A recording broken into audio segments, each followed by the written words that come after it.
Hello, welcome to B2B Revenue Leaders. I'm your host, Dustin. B2B Revenue Leaders is brought to you by Testimonial Hero. Testimonial Hero creates strategic video testimonials that close trust gaps and close more deals faster. Learn more at testimonialhero.com. On today's episode, I am joined by Bethany Fagan, who is the head of content at PandaDoc. Bethany and I chat about how we're living in a content creator world, how to get buy-in from your employees to build their personal brands, and where influencers fit into the B2B marketing mix. Hey, Bethany, welcome to the show. Hey, Dustin. Thanks for having me. I really appreciate it. Yeah, no, thanks for joining me. So we are going to be talking about all things content, kind of a no-brainer given your title as head of content at PandaDoc. But, I ask everyone to fill out a little mini form before these conversations. And one thing you mentioned that really hit home was, we're living in a content creator world now. And I think we all know that, but in B2B, maybe we're a little bit behind. So maybe explain what you mean by that and how you see things going out there. Yeah. I've kind of taken note from just kind of folks that work at PandaDoc, right? I have a person on my team, Travis Tyler. Everybody who probably listens to this show probably has seen his face and seen his content on LinkedIn. He and I had a conversation even, I think probably a couple years ago, just about, how do we move beyond written content, right? Like, how do we go bigger, better, different, all of those kinds of things. And he really kind of took it on as far as creating video content, making himself the host of our podcast, the Customer Engagement Lab.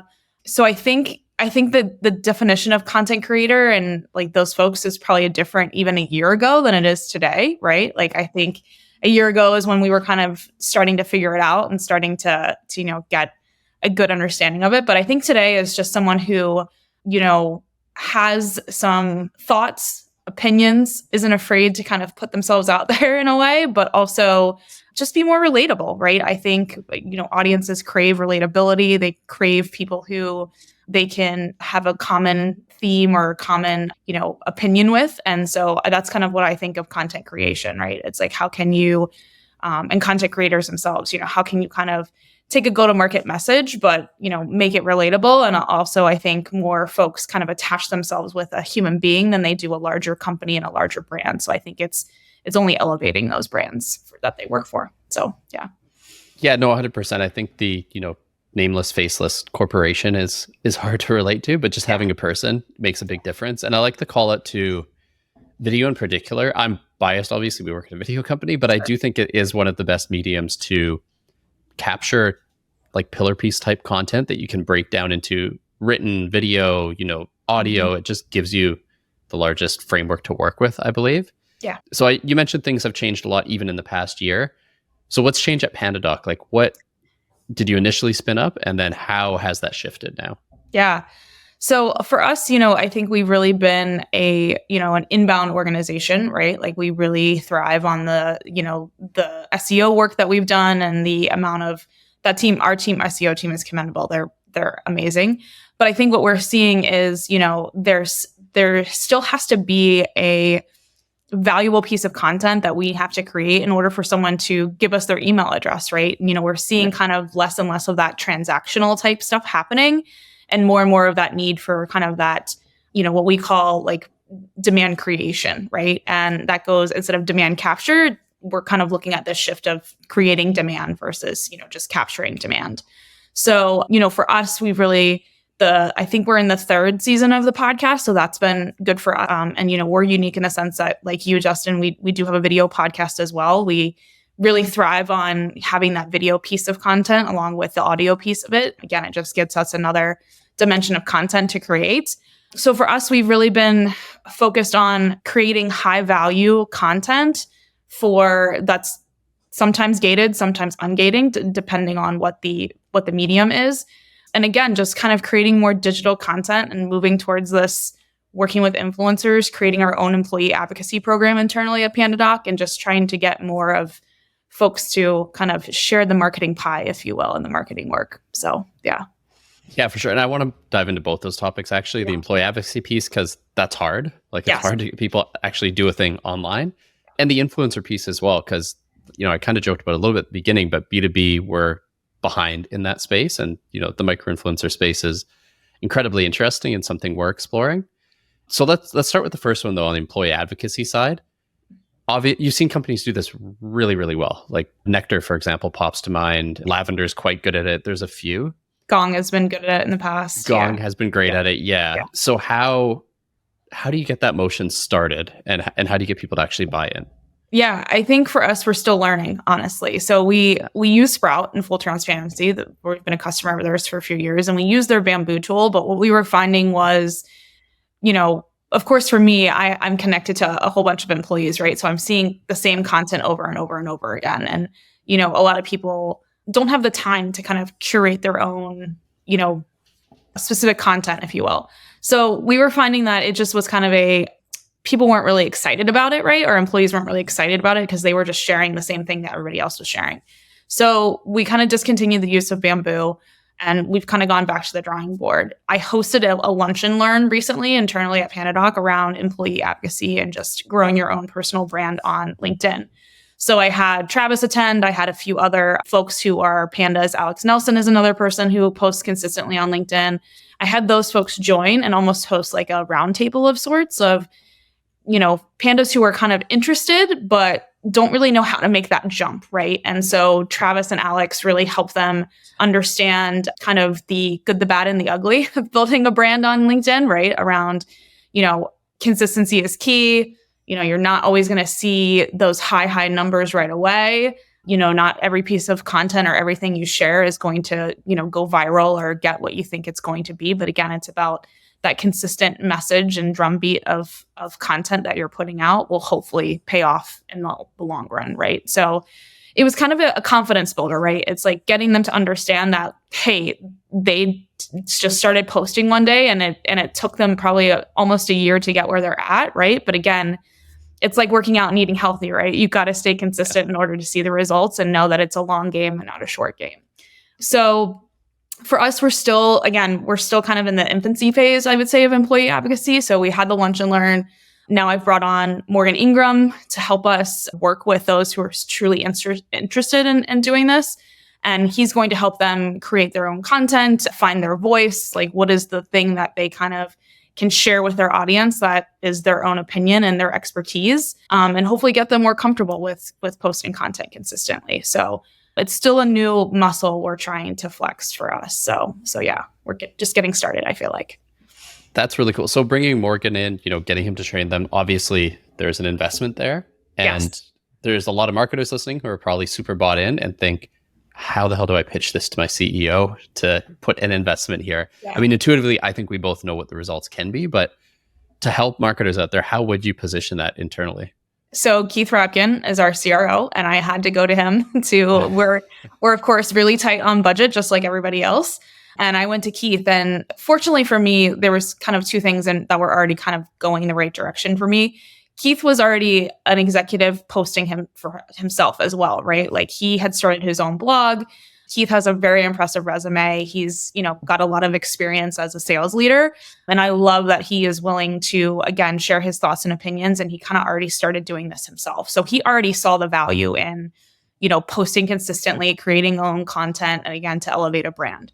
So that always helps, right? But for those, not everybody is that lucky, right? So if he didn't do that, I probably would have shown him just the amount of growth that we've seen audience-wise on social from when Travis and a few folks had started kind of posting consistently, right? So I would show him, hey, we grew socials, I think it was 79% last year across all of our channels from a follower standpoint. So again, it's if you have someone who has, call it even like 500 connections, right? And they're posting consistently. That's another 500 followers you didn't have before, right? That you're potentially tapping into that audience.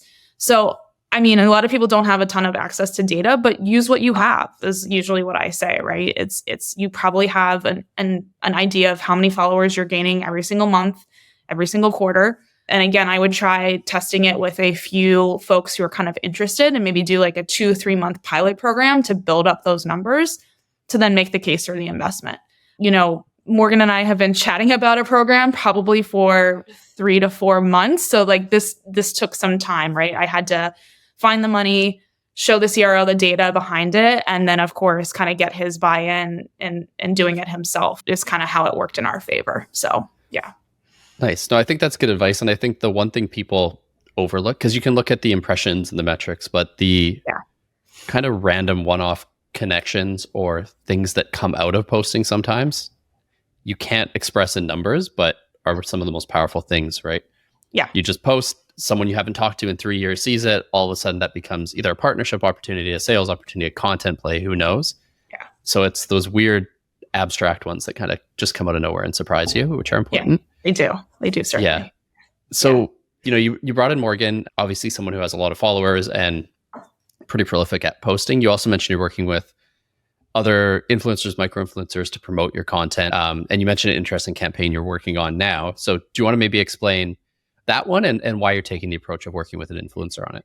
Yeah. So for us, we see the value in, again, we hit that 100,000 follower mark on LinkedIn last year, and we want to keep that momentum, right? So we knew that we needed to tap into other audiences, folks like who are following Morgan, because one, Morgan is a sales influencer. Probably most of the people following him are our persona and ICP, right? So we kind of tried to find someone in our industry that has that, trust and relatability. And so that's why we chose to work with him.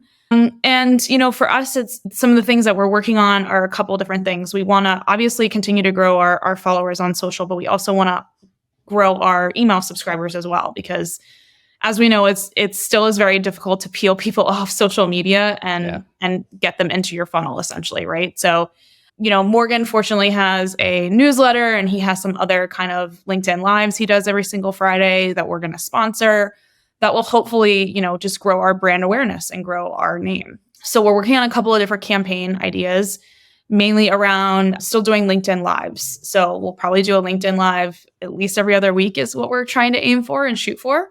Obviously, summer months is hard with schedules and things, but we're going to try to do it. But what we're going to do for LinkedIn Lives is also proposal teardowns. So for those who don't know what PandaDoc does, we're a document automation, document workflow solution. So you can create, track, e-sign documents in an all-in-one platform. So what we really want to showcase is the value of our product in those LinkedIn Lives, right? We want to be able to show just how it works, how simple it is, how easy it is to use, and give people valuable advice around creating sales proposals and agreements. So that's the idea behind the campaigns and the content that we'll be producing with him. And again, hoping that taps into a different audience and kind of gets us some more followers and brings more awareness to PandaDoc. Yeah, I think that's a key point, is just tapping into the other audiences. I assume that's also a big part of the podcast play as well. It's part of our play, honestly, is getting people who have similar followers to who we would want to be exposed to and co-producing content with them. Yeah. For the podcast too, it's slightly different in the sense of we really wanted to showcase small business owners and kind of the many hats that they're wearing, and again make it kind of more relatable and have other small business owners take advice from other owners who have been in their shoes.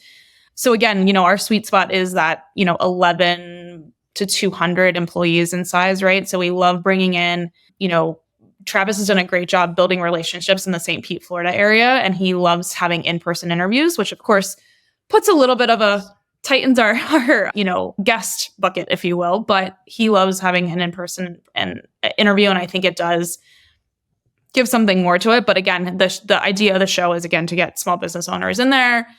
They're our audience. They obviously need a tool that helps them just move business faster, get things done so that they can really get back to doing what they love, which is running a small business and running their passion. So yeah, that's the idea behind the show too. So the relatability piece there is obviously key, right? It's why we do what we do with testimonials as well. Is there's something to hearing someone like you in a similar position talk about it. Exactly. So maybe going to dive a little bit into the weeds here, but the type of content that's resonating changes constantly. If you look back 10 years ago, it was the kind of short 10 tips ebooks, and now those things, the short ones, don't work really. And then it was video and like selfie style video, and that seems to be going out of favor even with LinkedIn's algorithm. So curious what you're seeing out there that's working, and maybe a couple of things that have fallen off and aren't working as well. A few things that are working, I think, for the long game. We've really tried to take a lot of our longer form blog posts and turn them into YouTube videos. Nice. So Travis has done a great job with either doing the content himself, or we'll hire actors to help us create those 5, 6, 7 minute long videos that are from blog content. And what we're seeing is, I don't have the numbers off the top of my head, but we're seeing a huge increase in YouTube followers, YouTube viewerships, time consumption is going up, which is huge. You want people, the longer that they're consuming your content, hopefully the more memory they're going to have of the brand and who you are. And then of course, we're still seeing a ton of traffic go to those blog posts as well. So that's one thing that's working. I'd say one thing that I thought would be a good thing that hasn't really worked out is we've really kind of gone back to also creating high value written content. Again, trying to create a lot of data-driven first-party research behind the written ebook and white paper content that we're creating. But we're not seeing as much, email subscribers or, conversions on those longer form pieces of content as we would like. I think one of the things is paid social budget is tight right now. So that's probably part of it. But I think the second part of it is, I really want to dig into, is it the content that's not resonating? Are people just not particularly interested in the topics that we're talking about? Because obviously there has to be a reason why they're not finding enough value in exchange for their email address. I mean, I wouldn't want to give my email address unless I was getting something that I didn't know, ahead of time, right? So that's where we're kind of try to really dig into and figure out okay, how do we ungate some pieces maybe to build more trust, so then that way we can get back to more email subscribers eventually down the road? Or do we need to rethink some of the content themes and topics that we're writing about, and kind of going back and doing more research on our personas and the jobs to be done, and kind of the ABCs of content marketing? Maybe there's some more that we need to learn about our personas again to create the right stuff. So yeah, it's a really tricky time, in my opinion, with getting email subscribers, because there's a whole company called Gated to keep things out of your inbox, right? Like everyone is guarding their inbox as much as they can, and I'm getting bombarded with sales emails, so I'm just not subscribing to anything right now.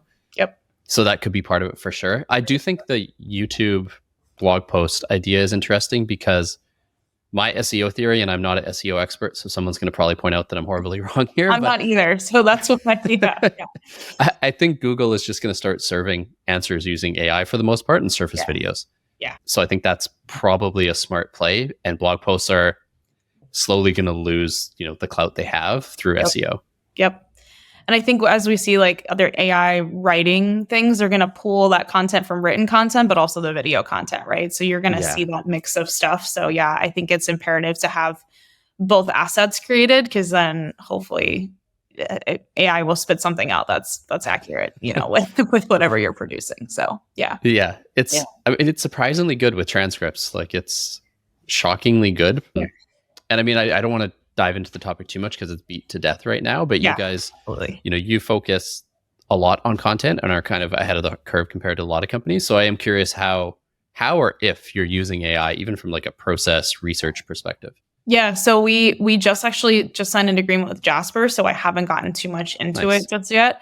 But if it's been very, very mild for us, we're literally just starting to dip our toe in the water. We're looking at things like I said, Jasper to help us, I think for a content perspective, what it will really help us with is just repurposing content. If we have video, we need a blog post out of it. We do the podcast, we need a blog post out of it, or other way around, right? So I'm really looking forward to seeing how that enables our process to move a little bit faster.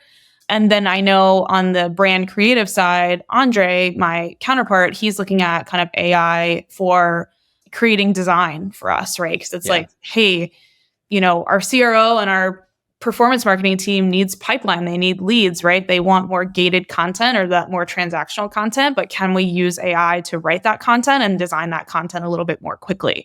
So then they have fresh new stuff to run ads for, or, put on the website to kind of get some traffic. So we're starting to figure out how it's going to work within our current process and if it can work for us, but we'll see how it goes. So I'll get back to you on it if it works out for us.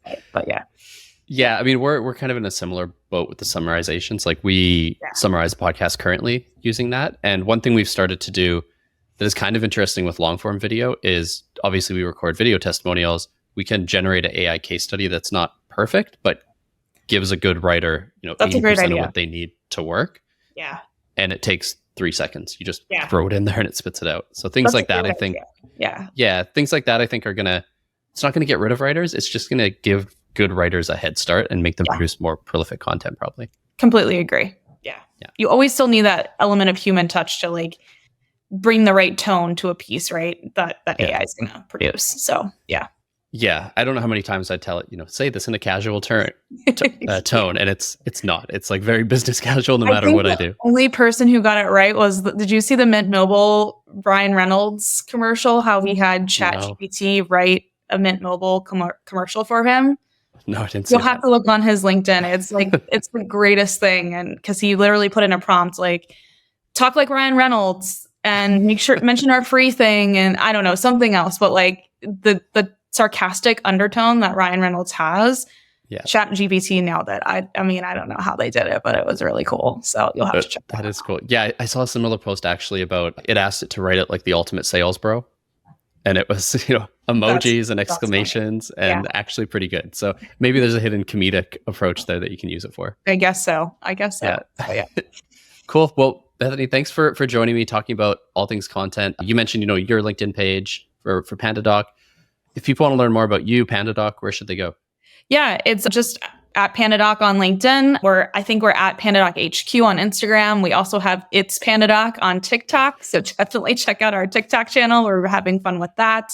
And I believe I'm just Bethany Fagan on LinkedIn. I think it's either Bethany Fagan if you just do the / or Bethany.Fagan. Always forget what like my personal URL is.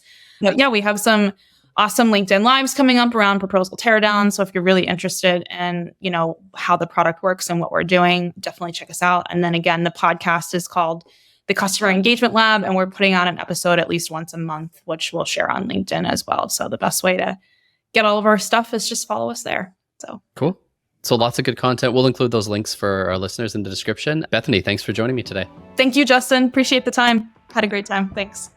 Thanks for joining me on this episode. My key takeaway is just the value of having a strong employee advocacy program. Really hard to do, can be difficult to build out, but we've seen brands like Nectar, Gong, Lavender, a few others really drive a lot of growth through their employee brands. And it's still early days with a lot of room for other companies to step up. So, we had a bunch of good tips here from Bethany on how to get started there. And I think, the people who really run with this idea are going to see results. If you enjoyed this episode, head on over to Apple Podcasts, Spotify, or wherever you get your podcasts. As always, I'll see you next week with a new episode.